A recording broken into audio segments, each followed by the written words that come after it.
Hi guys, you are watching pharmacy Tayyab official YouTube channel and I am pharmacist Tayyab. तो आप देख रहे हैं जी फिजिकल फार्मेसी लेक्चर सीरीज। अल्हम्दुलिल्लाह 11 लेक्चर अपलोड हो चुके हैं और उम्मीद है आपने 11वां लेक्चर्स में सारे लेक्चर देख चुके होंगे। नहीं देखे तो टाइटल आपके सामने, इनमें से जो आपके लेक्चर रहते हैं जाके देख सकते हैं। आज हम जो है वो नेक्स्ट लेक्चर 12 के बारे में पढ़ते हैं जी। डिस्ट्रीब्यूशन लॉ और आइसोटोनिसिटी, दो हम बेसिक कॉन्सेप्ट जो है उसको कवर करेंगे। डिस्ट्रीब्यूशन लॉ को देखेंगे, उसकी एप्लीकेशन देखेंगे, आइसोटोनिक सॉल्यूशन देखेंगे और कैलकुलेशन देखेंगे। तो डिस्ट्रीब्यूशन लॉ क्या होता है जी? डिस्ट्रीब्यूशन लॉ का दूसरा नाम है जी नेजेंट डिस्ट्रीब्यूशन लॉ या partition law. When a solute is added to two immiscible liquid it distributes itself between two layer in constant ratio at constant temperature। कि जब भी हम कोई सोल्यूट लेते हैं उसे दो इमिसिबल लिक्विड यानी दो ऐसे लिक्विड लेने जो आपस में मिक्स ना हो सके, अलग अलग लेयर बना के रखें, उसके अंदर कोई सोल्यूट डालें, वो सोल्यूट क्या करे दोनों के अंदर एक खास रेशियो के अंदर हल हो जाए। इन एक्चुअली करते हैं क्या, हम पहले एक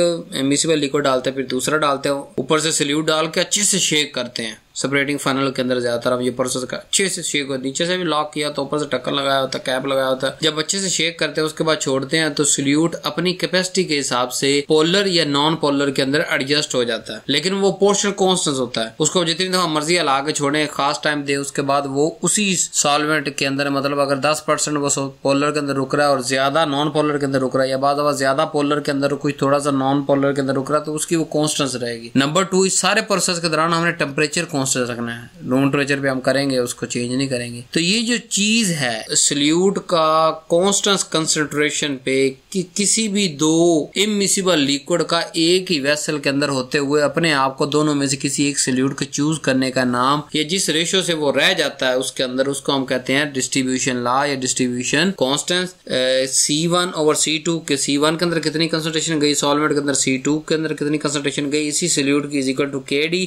K का मतलब है हमारे पास पार्टीशन कोएफिशिएंट और D कांस्टेंट के पार्टीशन कोएफिशिएंट के हिसाब से कि जिसके अंदर उसकी पोलैरिटी ज्यादा, polar like dissolve like, polar polar की तरफ जाएगा, नॉन पोलर नॉन पोलर की तरफ जाएगा। अभी हम एग्जांपल पढ़ते हैं। तो इस फिनोमेना को हम पार्टीशन लॉ भी कहते हैं, डिस्ट्रीब्यूशन लॉ भी कहते हैं। लेट्स सपोज जैसे हम आयोडीन शेक करते हैं, वाटर और CCl। अब वाटर और CCl दोनों इमिसिबल लिक्विड, क्योंकि water polar CCl non polar है, दोनों के अंदर ये मिक्स नहीं होते, दो इमिसिबल, दोनों सेपरेटिव फर्न में डाल लेंगे, CCl डालेंगे, वाटर डालेंगे, उसके बाद क्या हम आयोडीन डाल के अच्छी से शेक करेंगे। अब क्या करेगा आयोडीन, ज्यादातर आयोडीन CCl4 के अंदर डिसॉल्व हो जाए। क्यों? आयोडीन भी नॉन पोलर और CCl भी non polar, like dissolve like, तो ये सारे का सारा CCl4 में चला जाएगा और जो है वो बहुत थोड़ा या ना होने के बराबर जो वाटर के अंदर भी कुछ ना कुछ रेशियो अपनी बनाएगा, लेकिन ये रेशियो रिमेन सेम रहेगी। मतलब अगर वो 5 मिलीग्राम का वहां पे डिसॉल्व हो रहा है तो वो 5 मिलीग्राम ही रहेगा, 10 में हो रहा है तो 10 मिलीग्राम ही रहेगा। टेम्परेचर जब तक कौन सा टेम्परेचर बदलेंगे तो उसकी सोल्यूट की कंसंट्रेशन हल होने की कम ज्यादा हो सकती है। यहाँ एक क्वेश्चन लेते हैं ताकि आपको फार्मेसी बना रहा हूँ ना, फार्मुलेशन साइंटिस्ट बना रहा हूँ आपको। If a drug prefer the oil layer more than water, अगर हम एक मिसाल ड्रग है हमारे पास और वो ऑयल लेयर, ऑयल मतलब आप कह रहे नॉन पोलर और वाटर को आप कह रहे पोलर लेयर, तो ऑयल लेयर और यानी पोलर लेयर नॉन पोलर, मतलब ऑयल के अंदर अगर वो ड्रग रहना चाह रही है, will it be absorb faster, क्या वो ड्रग ज्यादा फास्ट हो जाए, अब्सॉर्ब होगी, और होगी तो क्यों होगी? पहला सवाल है होगी या नहीं होगी, दूसरा है क्यों। अब आप सिंपल हमारे बॉडी का प्रोसीजर देख लें। हमारे बॉडी के अंदर स्टमक या इंटेस्टाइन के अंदर क्या होता है, अंदर कंटेंट होता है, गट कंटेंट, पानी मोस्टली होता है उसके अंदर, और दूसरी तरफ होता है लिपिड की लेयर, चाहे वो स्टमक की दीवार है या मतलब इंटेस्टाइन की दीवार है, वो लिपिड की बनी हुई है। तो ऑयल आप कह सकते हैं। तो जो सॉल्वेंट, पहला जवाब ये है कि ड्रग अगर ऑयल के अंदर ज्यादा सोलुबल है तो वो क्या, उसका क्या मतलब, ऑयल के अंदर सोलुबल होने का मतलब कि वो जो ये जो बैरियर है स्मॉल इंटेस्टाइन का या जो है हमारे पास स्टमक का, इसकी दीवारों को आसानी से गुजर जाएगी, लिपिड बाइलेयर में से गुजर के खून के अंदर पहुंच जाएगी। तो पहला जवाब हाँ, फास्ट अब्जॉर्ब होगा बानिस्बत उस ड्रग के जो वाटर लविंग है, जो वाटर के अंदर रहना चाहती है वो स्टमक या स्मॉल इंटेस्टाइन के अंदर रहेगी, और जो ऑयल लविंग होगी या ऑयल लेयर के अंदर प्रेफर करती होगी वो इस ऑयल लेयर, वहां पे हमारे पास लिपिड बाई लेयर है तो उसको वहां क्रॉस करके ब्लड के अंदर पहुंच जाएगी, फास्ट अब्जॉर्ब होगी। और वाई मैंने आपको बता दिया, वाई का मतलब क्यों, क्योंकि ऑयल का हम कंपेरिजन कर रहे हैं नॉन पोलर के साथ, यानी लिपिड बाई लेयर के साथ, कि जो पोलर होता है ना वो लिपिड बाई लेयर क्रॉस नहीं करता, नॉन पोलर इजिली क्रॉस करता। एप्लीकेशन बहुत सारी एप्लीकेशन है, लेकिन चंद एक लेबोरेटरी और इंडस्ट्री के अंदर जो आपके सिलेबस के अंदर शामिल है वो पढ़ा देता हूं। Number 1, drug absorption through biological membrane. So drug must distribute between the lipid membrane यानी non aqueous layer and blood aqueous layer. तो यहाँ इसने अगला कॉन्सेप्ट दे दिया कि लेट्स सपोज ब्लड जो है वो ड्रग हमारी स्टमक से लिपिड बाई लेयर क्रॉस करके ब्लड के अंदर चली गई, ठीक है। अब ये जो फिनोमिना है ये किस तरीके से हमें पार्टीशन कोएफिशिएंट समझाएगा, डिस्ट्रीब्यूशन लॉ समझाएगा कि कौन सी ड्रग कितनी लिपिड बाई लेयर को क्रॉस करके दूसरी तरफ चली जाएगी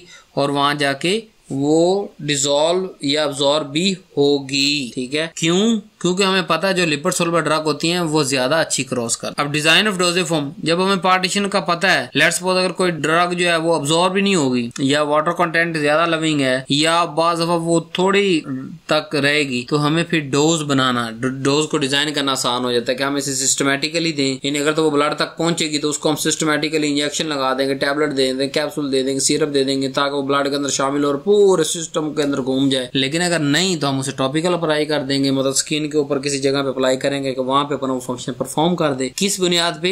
कि उसकी हमें पता चल गया कि उसके पार्टीशन कोएफिशिएंट क्या है, वो लिपिड के अंदर रहना पसंद करती है, वो जो है ब्लड के अंदर रहना पसंद करती है। दूसरा, फास्ट वर्सेस स्लो रिलीज। बाद हम कुछ चीजों को फास्ट रिलीज बनाना तरफ चले जाते हैं, बास को स्लो रिलीज बनाते हैं, तो वो भी उनकी पहले पार्टीशन कोएफिशिएंट हमें बताता है कि अगर वो लिपिड क्रॉस कर रही हैं तो हम उसके अंदर कोई ऐसा कंटेंट डालते हैं सोल्यूट के अंदर डोजेज फॉर्म बनाते हुए कि वो ज्यादा जल्दी डिसॉल्व हो जाए, क्योंकि अब्सॉर्ब तो उसने खुद ही हो जाना है, वो फास्ट क्रॉस कर जाती है। तो जितना जल्दी हम डिसॉल्व करवाएंगे, टैबलेट हमारे अंदर जाती क्या होता है, टैबलेट पहले टूटती है, डिसइंटीग्रेट होती है, फिर वो पानी के अंदर हल होती है, जो भी कंटेंट होता है स्टमक का या इंटेस्टाइन का डिसॉल्व होती है, डिसॉल्व होने के बाद अब्सॉर्ब होती है, लिपिड बाई लेयर क्रॉस करके ब्लड में पहुंच जाती है। तो अगर एक पहले ही लिपिड बाई लेयर को लविंग है और उसको क्रॉस करके वो जा रही है, तो हम क्या करेंगे, उसका डिसोल्यूशन वाला जो स्टेप, रेट लिमिटिंग स्टेप है, उसको इनहांस कर देंगे। हमको ऐसी फॉर्मुलेशन बनाएंगे कि जो पानी के अंदर जाते सारी हल हो जाए और जनाबे वाली वो लिपिड बाई लेयर को डिसॉल्व हो और वो लिपिड बाई लेयर को क्रॉस कर दे। और इसी तरह बाज को स्लो रिलीज, जो कोई साइड इफेक्ट गैस्ट्रिक इरिटेशन काज करेंगे, अगर एक खास मिकदार से ज्यादा हो जाएगा तो हम क्या करेंगे, उसकी फॉर्मुलेशन में कोई ऐसी चेंजिंग लाएंगे कि वो स्लो रिलीज हो जाए, कि खास मिकदार जितनी अंदर जानी है उतनी को रिलीज हो, बाकी वो उसी जो है वो फॉर्म के अंदर रहे, डोजेज फॉर्म के अंदर, फिर ऐसा ऐसा वहां से रिलीज होती रहे ताकि ना एक्सेस मिकदार में वो जो है वो रिलीज होगी और ना ही गैस्ट्रिक इरिटेशन वगैरह करवाएगी। Extraction process used in separating the natural product, alkaloid या एसेंशियल ऑयल वगैरह, एक्सट्रैक्शन के अंदर भी ये इस्तेमाल होता है। आपको मैंने समझा दिया ना कि हम जो है सेपरेटिंग फनल लेते हैं, उसके अंदर 2 म्यूसिबल लिक्विड डालते हैं और जिसको अलग करना है उस सोल्यूट को डालते हैं, या वो एक से ज्यादा मिक्सचर होते हैं सोल्यूट के, लेकिन हमें पता है कि इनमें से कोई एक जो है वो फलां लिपिड मतलब पोलर या नॉन पोलर के अंदर डिसॉल्व होता है, बाकी सारे नॉन पोलर में होते हैं। मिसाल 3 है ना हमारे पास, 2 नॉन पोलर सोल्यूट है, एक पोलर सोल्यूट के अंदर मतलब हल हो जाएगा सॉल्वेंट के अंदर। तो हम उन तीनों को मिक्स करेंगे, अच्छे से शेक करके थोड़ी देर स्टैंड पे लगा देंगे। क्या होगा, जो हमें डिजायर होगा, लेट्स सपोज अगर वो पोलर के लेयर के अंदर जाता है तो वो पोलर की लेयर के अंदर चला जाएगा, और जो नॉन पोलर की लेयर में चले जाएंगे वो अलग, तो दोनों अलग अलग हो जाएंगे। हम क्या करेंगे, नॉन पोलर निकाल के गिरा देंगे और पोलर लेयर को लेके उस जो भी सॉल्वेंट होगा हमारे पास, इथानॉल है या कोई भी जो है वो पोलर हमारे पास वाटर है लेट्स सपोज, तो वाटर को क्या करेंगे, एवापोरेट कर देंगे और ड्रग नीचे हमारे पास ये सोल्यूट हमारे पास बच जाएगी। समझ आई? सेपरेटिंग यानी एक्सट्रैक्शन के लिए भी ये प्रिंसिपल डिस्ट्रीब्यूशन लॉ या पार्टीशन कोएफिशिएंट यूज होता है कि इसको इस्तेमाल करते हुए हम उसको पहले डिस्ट्रीब्यूट करवा लेते हैं 2 इमिसिबल लिक्विड के अंदर, फिर जिस लेयर के अंदर वो गया है उस लेयर को अलग करके उसको ड्राइंग करके या खुश्क करके वो सॉल्वेंट उड़ा देंगे, बाकी सॉल्यूट हमारे पास आ जाएगा। अब लिमिटेशन क्या है जी, सबसे पहले कहाँ अप्लाई होता है कि solute exist in same molecular state in board. अब ये ना हो कि वो पोलर के अंदर जाके अपने आइंस बना दे और नॉन पोलर के अंदर वो नॉन पोलर के रहे, नहीं, मॉलिक्यूलर स्टेट उसकी सेम रहनी चाहिए। दूसरा मतलब कि वो किसी एक के अंदर ही ज्यादा डिसॉल्व हो, या तो पोलर सॉल्वेंट के अंदर डिसॉल्व हो जाए सारे का सारा, या नॉन पोलर के अंदर। अगर जो दोनों सॉल्वेंट, दोनों इमिसिबल सॉल्वेंट के अंदर मिक्स हो रहा है, कुछ उधर, उसको हम नहीं कर सकते, उस पर ये लॉ नहीं लगता। नंबर 2 लिमिटेशन है सोल्यूट डज नॉट एसोसिएट या डिसोसिएट, कि सोल्यूट जो डाला है वो ना तो उसके साथ कोई चीज सॉल्वेंट की जुड़ जाए, ना इसमें से कोई निकल के सॉल्वेंट कि सोल्यूट जैसे डाला है एज इट इज वैसे ही वो डिसॉल्व हो जाए, वो चाहे पोलर में हो चाहे नॉन पोलर में। तो सोल्यूट एसोसिएट या डिसोसिएट होने की ताकत उसकी सोल्यूट की नहीं होनी चाहिए। अगर कोई सोल्यूट ऐसा जो एसोसिएट या डिसोसिएट हो सकता है वो इस लॉ को फॉलो नहीं करे। टेम्परेचर रिमेन कांस्टेंट, अगर टेम्परेचर बार बार बदल दे रहेंगे तो ये कानून फॉलो नहीं हो सकता। दूसरा टॉपिक आइसोटोनिक सोल्यूशन क्या होता है जी। सबसे पहले आइसोटोनिक सिटी को समझ लेते हैं। आइसोटोनिक सिटी क्या होता है कि किसी भी सोल्यूशन की ताकत कि वो वाटर को सेमी परमिएबल मेम्ब्रेन के अक्रॉस मूव करवा सकता है, नहीं करवा सकता या रोक सकता है। 3 कंडीशन होती हैं। यानी किसी भी सोल्यूशन, यानी लेट्स सपोज हमारे पास एक सेल है और एक बीकर के अंदर सोल्यूशन है, उस सेल को हमने सोल्यूशन के अंदर फेंक दिया। अब वो सोल्यूशन की 3 ताकतें हैं, या तो वो सेल का पानी भी खींच लेगा अपने अंदर, एबिलिटी है ना कि वो मूव करवा रहा है सेमी परमिएबल मेम्ब्रेन के थ्रू भी, सेल्फ मेम्ब्रेन तो होगी ना सेल के गिर्द, तो सेल का कंटेंट अगर अपने अंदर मूव करवा लेगा तब भी उसकी कैपेसिटी उसको कहेंगे कि टोनिसिटी सोल्यूशन के अंदर है।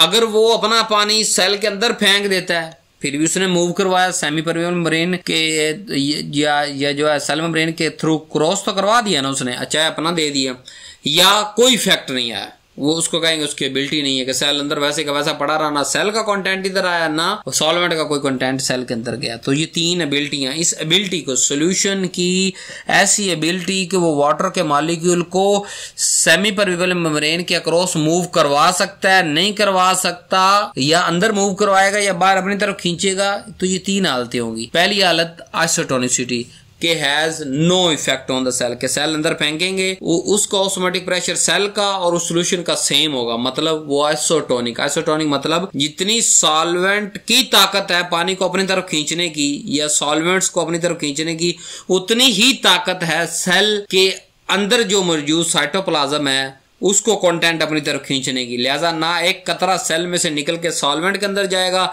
ना एक कतरा सॉल्वेंट से निकल के उस सेल के अंदर जाएगा। सो आइसोटोनिसिटी, दोनों की टोनिसिटी यानी दोनों की ताकत बराबर, ठीक है।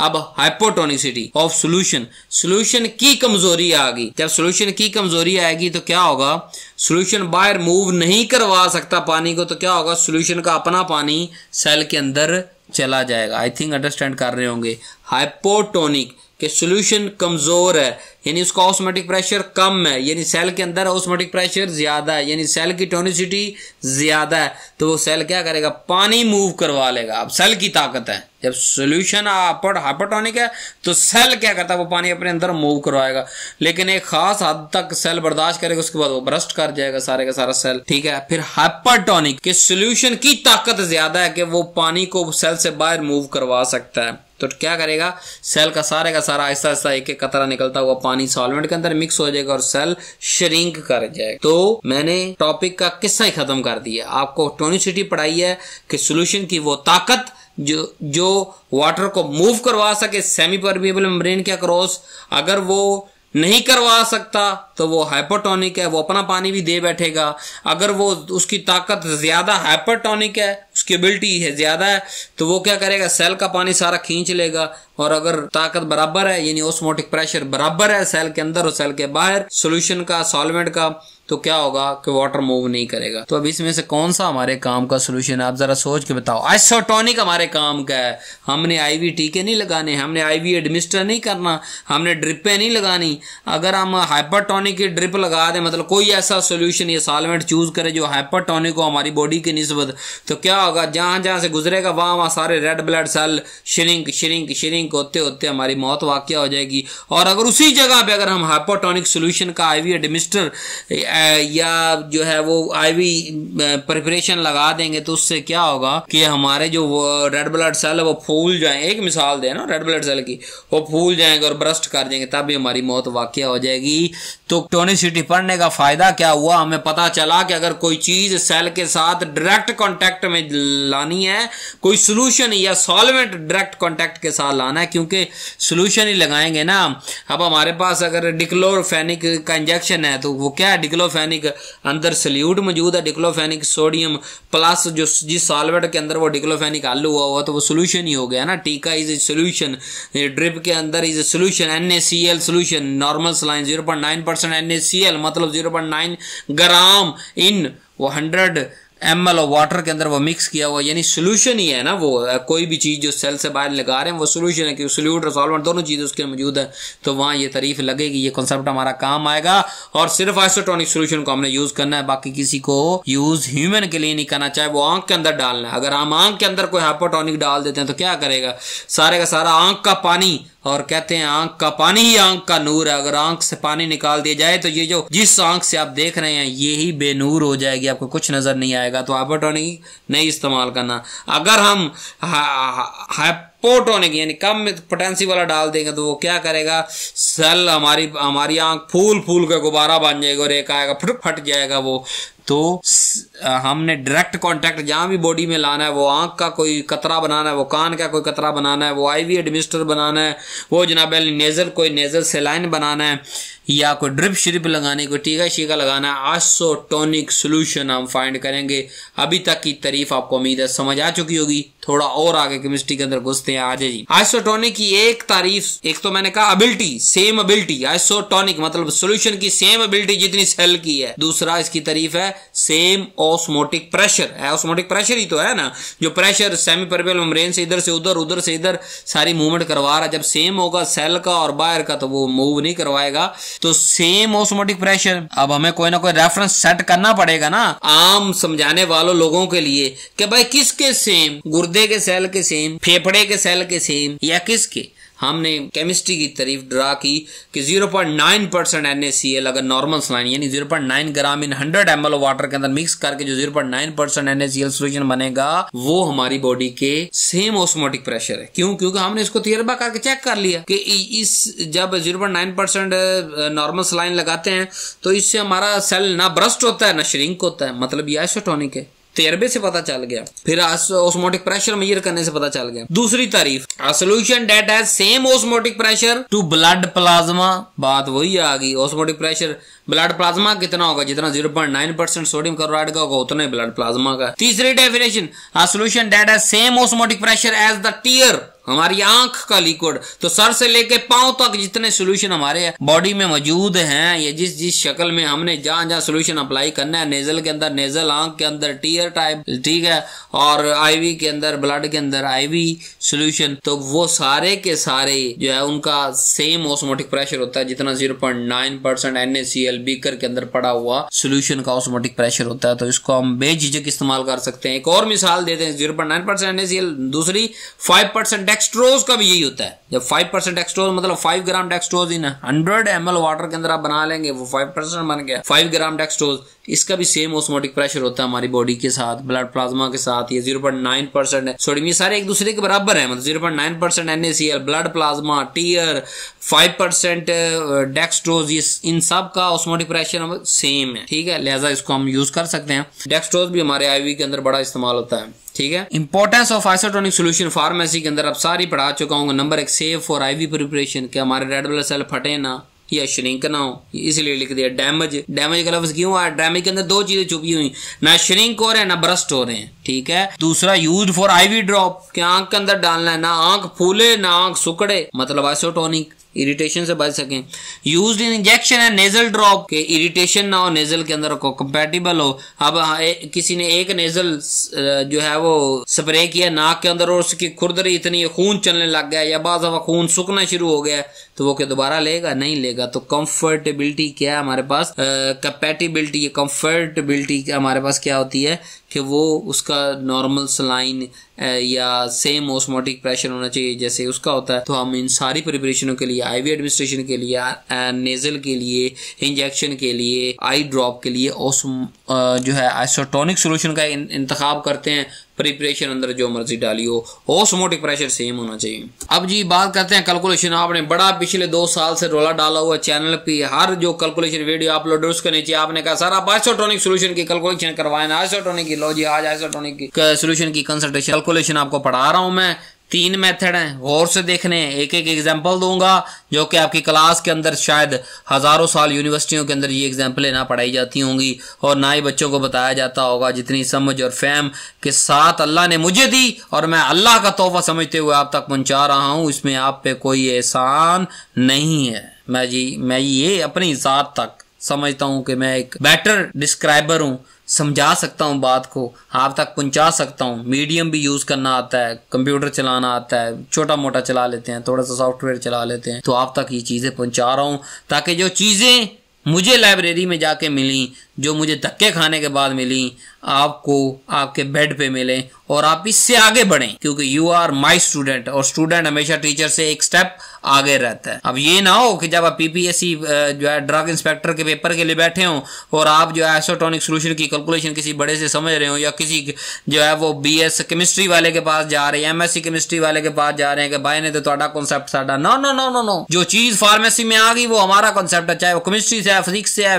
बायोलॉजी से है, हमें उसे समझना हम पे लाजिम है। We are the master, we are the formulation scientist. जब तक स्टूडेंट्स पढ़ाता रहूंगा, फार्मुलेशन साइंटिस्ट का लफ्ज बार बार बोलता रहूंगा, क्योंकि आपका पहला साल है, पहले से लेके 5वें साल तक आपको इंशाल्लाह जब वीडियोस मेरे देखेंगे, लेक्चर देखेंगे, आप भी याद रखेंगे और दुनिया भी याद रखेगी। चलते हैं 3 मेथड की तरफ। Freezing point depression method. अच्छा, वैसे मेथड बहुत सारे हैं, मैं 7-8 मेथड निकाल चुका था, लेकिन ये 3 मोस्टली बुक्स में मिलते हैं, तो इसलिए मैंने 3 पे इक्तफा किया है। कम से कम आपको 3 आ जाएं, बाकी चलो आप खुद सीखे, मेरे से आगे बढ़े, शागिर्द उस्ताद से आगे बढ़ता है। तो फ्रीजिंग पॉइंट डिप्रेशन मेथड सबसे एक्यूरेट मेथड यही है, आइसोटोनिसिटी एडजस्ट करने का। हमने कहा ना सेम ऑस्मोटिक प्रेशर हो, अब बाज़ दफा एडजस्ट भी करना पड़ेगा, तो उसकी कैलकुलेशन पढ़ा रहा हूं। दूसरा है जी सोडियम क्लोराइड इक्विवेलेंट मेथड, या ई वैल्यू मेथड भी इसको कहते हैं, ये भी यूज होता है, कर लेते हैं हम बाज़ दफा। तीसरा है molecular weight and osmolarity calculation, इसे भी हम यूज करते हैं। ये तीनों मेथड बड़े अच्छे हैं, अच्छे से समझाऊंगा आपको, समझना है आपने। बट एक लफ्ज याद रखना है कि freezing point depression most accurate है। जो रीडिंग सबसे 1 आएगी वो फ्रीजिंग पॉइंट डिप्रेशन की आएगी, बाकियों की भी नियर अबाउट 0.0 समथिंग फर्क आएगा, ज्यादा नहीं आता। यानी इनसे अगर आंसर आएगा 0.53 तो उनसे आएगा 0.54, 0.55, ठीक है, या 0.51 या 0.50, तो करीब करीब ही आंसर आएगा, लेकिन एक्यूरेट वो है। तीनों ही हमारे लिए सही हैं। चलते हैं नहीं। पहला based on freezing point depression. अब आपको पता है ना कि फ्रीजिंग पॉइंट का डिप्रेशन होता ही होता है, कॉन्सेप्ट आपको पीछे पढ़ा के आ चुका हूं। अ सॉल्यूशन इज आइसोटोनिक, हर वो सॉल्यूशन जिसको हम आइसोटोनिक कह देंगे कब, जब if it's freezing point depression is -0.52 degree. यानी फ्रीजिंग पॉइंट कौन सा ऐसा टेम्परेचर जहां पे उसकी डिप्रेशन आएगा, हर उस सॉल्यूशन का जिसका -0.52 डिग्री डिप्रेशन आ जाए, वो सारे के सारे आइसोटोनिक है। वहां हमने दूसरी मेथड कैलकुलेशन 0.9% NaCl कह दिया, 5% एक्सट्रोज कह दिया। यहाँ फ्रीजिंग पॉइंट में सबको फ्रीज करेंगे, फ्रीज करके देखेंगे कि कितना डिप्रेशन आ रहा है इनका टेम्परेचर का। अगर 0.52 डिग्री फ्रीजिंग पॉइंट डिप्रेशन आए सॉल्यूशन का, तो उसको आइसोटोनिक कहना, नहीं तो उसको आइसोटोनिक नहीं कहना, बल्कि उसको एडजस्ट करना, 0.52 डिग्री पे लेके आना है। अच्छा, if a solution depression freezing point is less than 0.5, तो हम क्या करेंगे, उसको कह देंगे ये हाइपोटोनिक है, और उसके अंदर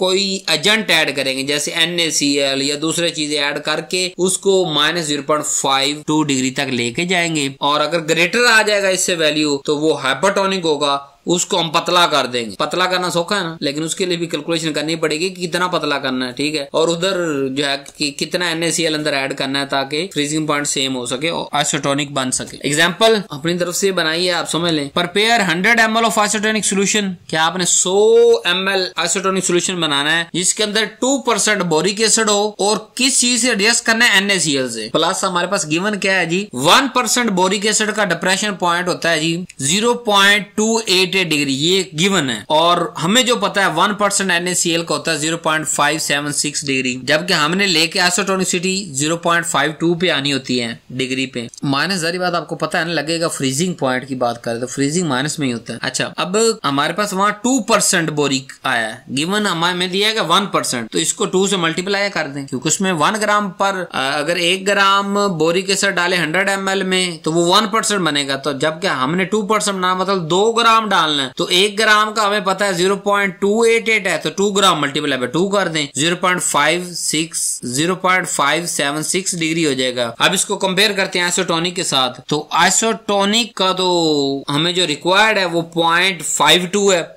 अब ये तो उससे 52 से बड़ा हो गया, मतलब ये ऑलरेडी हाइपरटोनिक है जो 2% बोरिक एसिड है, तो हमें यहाँ NaCl की जरूरत नहीं है, बल्कि इसको क्या करेंगे, पतला करेंगे, जो है डिल्यूट करेंगे। ठीक है, डिल्यूट करके हम इसे आइसोटोनिक बनाएंगे। अगर ये हाइपोटोनिक आता, मतलब 0.52 से कम वैल्यू आती, फिर वहां पे हम NaCl कैलकुलेट करते कि कितना NaCl उसके अंदर डालें।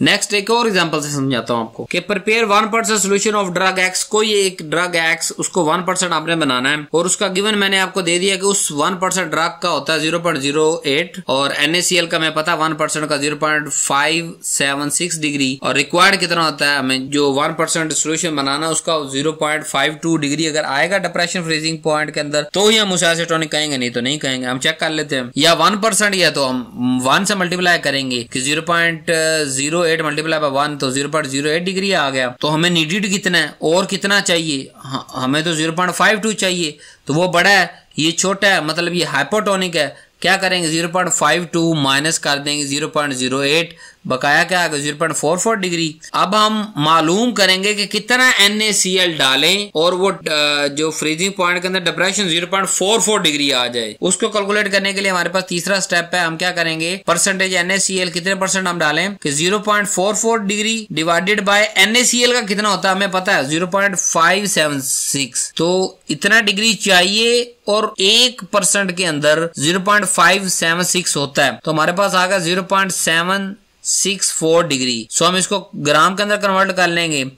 मतलब 0.5 परसेंटेज का ये मतलब होता है ना कि जितना परसेंटेज लिखा हुआ है उसको ग्राम 100 ml अगर बनाना तो उतने ग्राम डाल दो।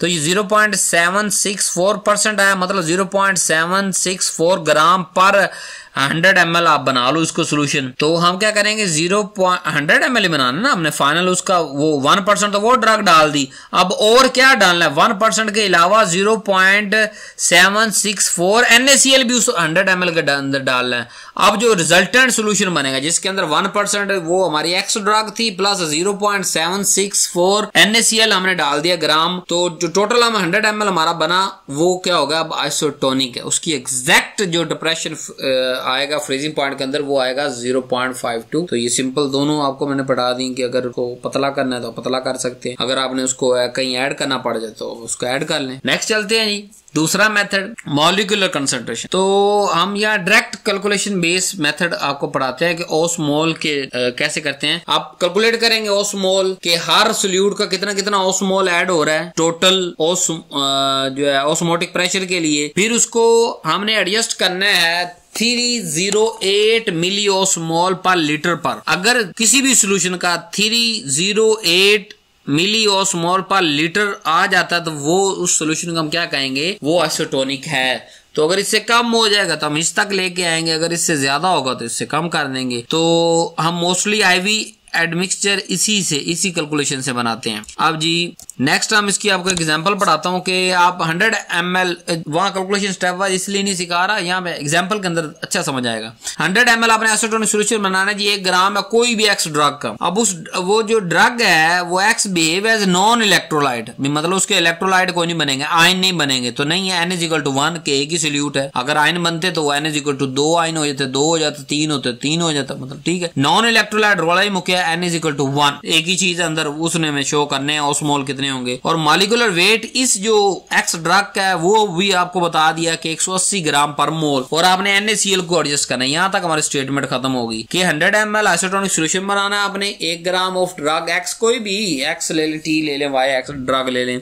उसका 1 ग्राम डालना है। उसका जो है वो नॉन इलेक्ट्रोलाइट बिहेव करता है, यानी N=1 आ गया और मॉलिक्यूलर वेट भी हमें पता चल गया। अब हम पहला स्टेप आते हैं जी, convert the drug amount to molarity, के मोलैरिटी मालूम करते हैं जी। इस ड्रग की मोलैरिटी क्या निकलेगी, वॉल्यूम हमारे पास कितना है 100 ml प्रिपेयर करना है, तो 100 को लीटर में कन्वर्ट करेंगे क्योंकि लीटर में हम बात करते हैं ज्यादातर। 0.1 लीटर आ गया, ये 100 तकसीम बाय 1000 करेंगे 0.1 लीटर आ जाएगा। अब हम क्या करेंगे कि कंसंट्रेशन मालूम करेंगे। कंसंट्रेशन कैसे आएगी, C मोल ओवर वॉल्यूम, तो मोल भी हमारे पास नहीं है, मोल हम मालूम कर लेंगे ड्रग एक्स के। मास और मोलम मास तो हमें पता चल गया कि 1 ग्राम है और मोलर मास भी हमें दिया है 180, तो 1 डिवाइडेड बाय 180 यानी 0.00556 मोल आ गए हमारे इस एक्स के, इतने मोल हैं इसके जी। अब इसकी कंसंट्रेशन मालूम करें, वॉल्यूम हमें लीटर के अंदर दिया गया, ml दिया गया था, हमने उसे लीटर में कन्वर्ट कर दिया। अब ये जो मोल डिवाइडेड बाय वॉल्यूम करें 0.1 लीटर, तो हमारे पास आ गया, एक जीरो आगे शिफ्ट हो जाएगी तो 0 पॉइंट आगे शिफ्ट होगी तो 0.0556 मोल पर लीटर आ गया। जबकि हमारे पास आना कितना चाहिए था, वो मिली ओस्मोल में आना था, तो इसको आप मिली ओस्मोल में कन्वर्ट करें जी। अब ये नॉन इलेक्ट्रोलाइट है, n=1 आ गया तो C मल्टीप्लाई बाय n=1। अगर यहाँ 2 होता तो यहाँ इसकी ओस्मोलैरिटी बढ़ जाती, 3 होता बढ़ जाती, ये इसलिए मैंने स्टेप डाला। अगर n 2 3 4 होगा तो इसको फॉलो करेंगे हम। फिर ओस्मोलैरिटी कैसे मतलब C मल्टीप्लाई बाय n, कितने नंबर ऑफ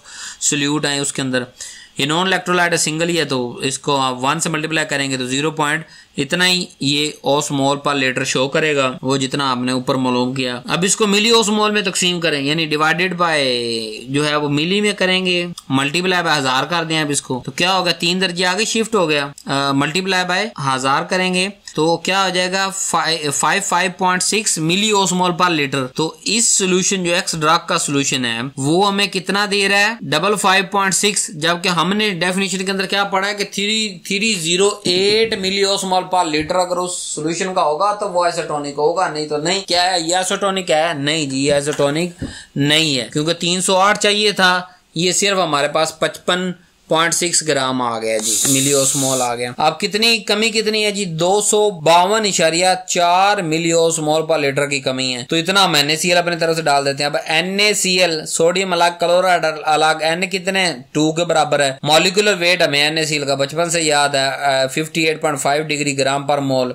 अब इसको मोल पर ग्राम और NaCl मालूम करो कि अगर मोल 1 ग्राम अगर हो तो 1 डिवाइडेड बाय 1 ग्राम अगर डालेंगे तो उसके कितने मोल आएंगे, 0.01709 मोल। और ओस्मोल इन 1 ग्राम, उसको ओस्मोल में कन्वर्ट करो, 2 N है ना, मोल से ओस्मोल कन्वर्ट मतलब मल्टीप्लाई बाय N, कितने उसमें पार्टिकल हैं, 2 से करेंगे डबल हो जाएगा 0.03418 ओस्मोल। अब उसको मिली ओस में कन्वर्ट करो, मल्टीप्लाई बाय 1000 करो, वो आ गया 34.18 मिली ओस्मोल पर ग्राम। कि अगर हम 1 ग्राम डालेंगे तो वो 34.18 मिली ओस्मोल उसकी मोलैरिटी बढ़ा देगा 1 ग्राम NaCl डालने पर। ठीक है, अब हमें कितना चाहिए, हमें तो चाहिए 252.4 मिली ओस्मोल चाहिए, तो 1 ग्राम डालने से तो 34 होगा, तो डिवाइडेड बाय 34 कर दें, टोटल हमारे पास ग्राम आ जाएंगे। तो NaCl कितने ग्राम डालने पड़ेंगे, 7.38 ग्राम पर लीटर। के लीटर के अंदर 7.38 ग्राम, तो हमने लीटर तो नहीं बनाना, हमने तो 100 ml बनाना है।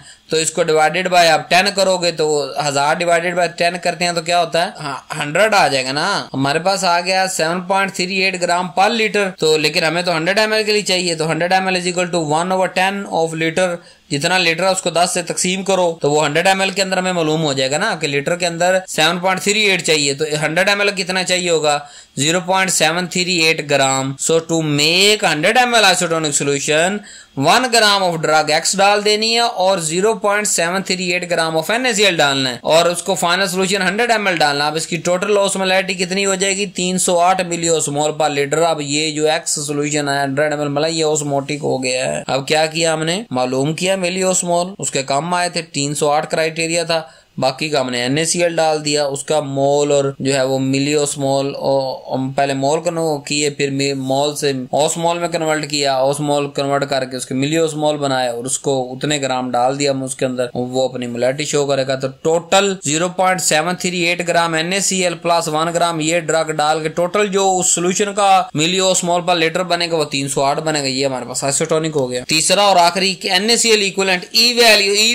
Value each substance has an NaCl equivalent E value. E का मतलब होता है gram of NaCl that gives the same osmolarity effect as 1 gram of substance. के कोई भी 1 ग्राम सब्सटेंस आप लें तो NaCl के कितने ग्राम चाहिए होंगे सेम प्रोड्यूस करने के लिए। सो टू मेक सोल्यूशन हम क्या करेंगे, टोटल NaCl इक्विवेलेंट कंट्रीब्यूटेड के NaCl कितना इक्विवेलेंट जो है कंट्रीब्यूट कर रहा है ऑल इंग्रेडिएंट का सबका, एंड एनी एक्चुअल NaCl उसके अंदर हम डाल रहे हैं तो या नहीं डाल रहे, must be equal to NaCl content of 0.9% solution. यानी for 100 ml of isotonic solution बनाना है तो हम क्या करेंगे 0.9 ग्राम डाल देंगे। यानी अगर सिर्फ NaCl अगर आपने डालना है तो NaCl ये तो हमने कन्वर्ट किया हुआ है कि NaCl 0.9 ग्राम अगर आप NaCl 100 ml सोल्यूशन उसका बनाएंगे ना, यानी 0.9% सोल्यूशन बनाएंगे तो ये क्या होगा, ये आइसोटोनिक सोल्यूशन होगा।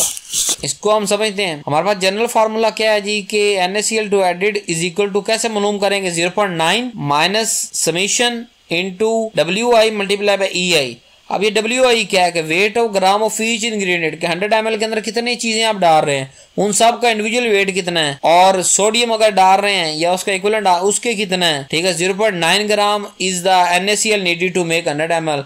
100 डालने के 0.9 टोटल, अगर 0. यानी कि 100, अब हमें पता है ना कि 0.9 ग्राम डालेंगे टोटल एक 100 ml के अंदर, तो वो आइसोटोनिक है। तो हम उसको माइनस कर लेते हैं कि बाकी सारे इंग्रेडिएंट कितना डाल रहे हैं, और माइनस 0.9, टोटल 0.9 है ना, 0.9 तक हमने पहुंचना है। 0.9 की जितनी ई वैल्यू आ रही है उतनी उस सोल्यूशन की आ जाए, तो हमें बाकी रिमेनिंग मालूम करनी पड़ेगी ना।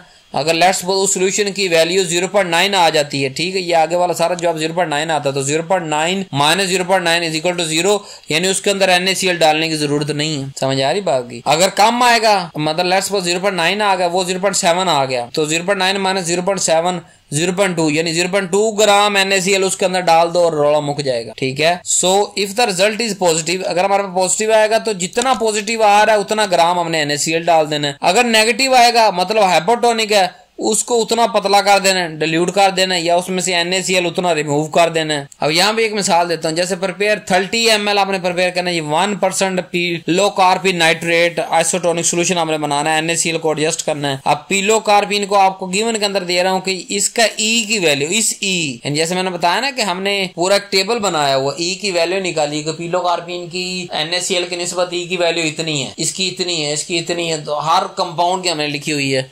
तो अब आपको गिवन दे रहा हूं कि पिलो कार्पिन में E की वैल्यू 0.13 है और टारगेट टोटल हमने 0.9% करना होता है, ठीक है। तो वॉल्यूम हमने 30 ml बनाना है। तो पहले हम क्या करेंगे, find the amount of drug in 100 के 30 ml के अंदर ड्रग कितनी डाल रहे हैं।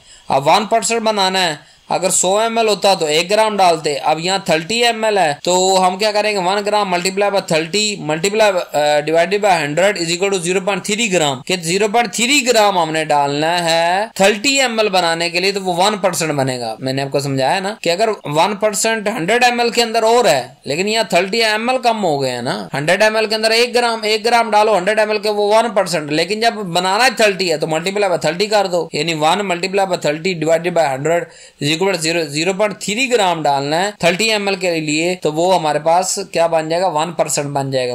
अब W मल्टीप्लाई बाय E की वैल्यू मालूम करते हैं, ये आ गया 0.3 ग्राम मल्टीप्लाई बाय इसका क्या E रेशियो क्या है 0.13, तो इसको मल्टीप्लाई कर दो, तो ये कितने NaCl के बराबर आ गया, 0.039 ग्राम ऑफ NaCl के बराबर। जबकि हमें NaCl कितना चाहिए, अब NaCl भी 100 ml का हमें पता है 0.9, हम 30 ml के अंदर निकालते हैं जी, 0.9 मल्टीप्लाई बाय 30 डिवाइडेड बाय 100, यानी 0.27 ग्राम NaCl 30 ml के लिए चाहिए, और हमारे पास है कितना 0.039 ग्राम, वो पिलो कार्बिन की तरफ से जो आ रहा है। तो टोटल NaCl का, अब यहाँ मैं बार बार कह रहा हूँ ml का मुंह है, हम सारी कैलकुलेशन टोटल 30 ml के लिए, 100 ml के लिए नहीं बना रहे, 30 ml फाइनल बनाना है, इसलिए सारी वैल्यू चेंज हो रही है। अगर यहाँ 100 ml होता तो यहाँ 0.9 आ जाता, अब क्योंकि 0.9 100 के लिए, तो 30 ml के लिए 0.27 है, और उसकी वैल्यू E की हमें पता है, वो माइनस कर देंगे, बकाया कितना आ गया 0.231 ग्राम। तो अब हम क्या करेंगे, इतना हम सोडियम क्लोराइड डाल देंगे, 0.231 ग्राम सोडियम डालेंगे,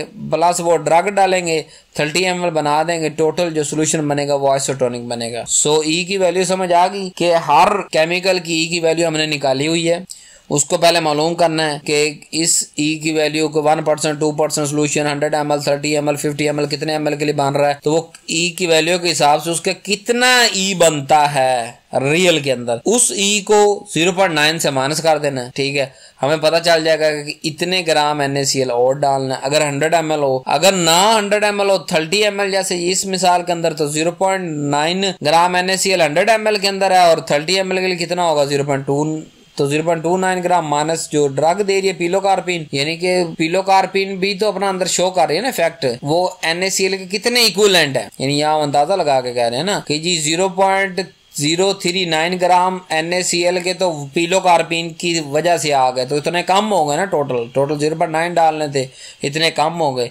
यही से एग्जांपल के अंदर 0.27 ग्राम डालने थे हमने टोटल, अगर मतलब 30 ml NaCl का डायरेक्ट सोल्यूशन बनाते तो 0.27 ग्राम NaCl 30 ml के अंदर मिक्स करते तो वो 0. जो है वो नॉर्मल सलाइन बन जाता, लेकिन जबकि उसके अंदर पिलो कार्पिन 1% ड्रग भी मालूम कर रहे हैं, और वो 1% 30 ml के लिए 0.039 ग्राम आपके शो कर रही है। तो 0.039 ग्राम इधर से इक्वलेंट आ गया, बाकी हम NaCl की तरफ से डाल के टोटल 0.9 100 ml के लिए या 30 के लिए 0.27 पूरा कर देंगे। सो ये हमारा कॉन्सेप्ट था आज का। कैलकुलेशन भी आपको समझा दी, मेथड भी समझा दी। परेशान होने की बात नहीं, अगर समझ नहीं आई दोबारा वीडियो को रिपीट करें। ये मेथड 2-3 दफा अपने हाथ से एग्जांपल से करें, बदल बदल के करें, आपको ये कैलकुलेशन इंशाल्लाह समझ आ जाएगी। Thank you very much, love you so much. Video like करें, शेयर करें, एक अच्छा सा प्यारा सा क्यूट सा कमेंट जरूर किया करें। अल्लाह हाफिज।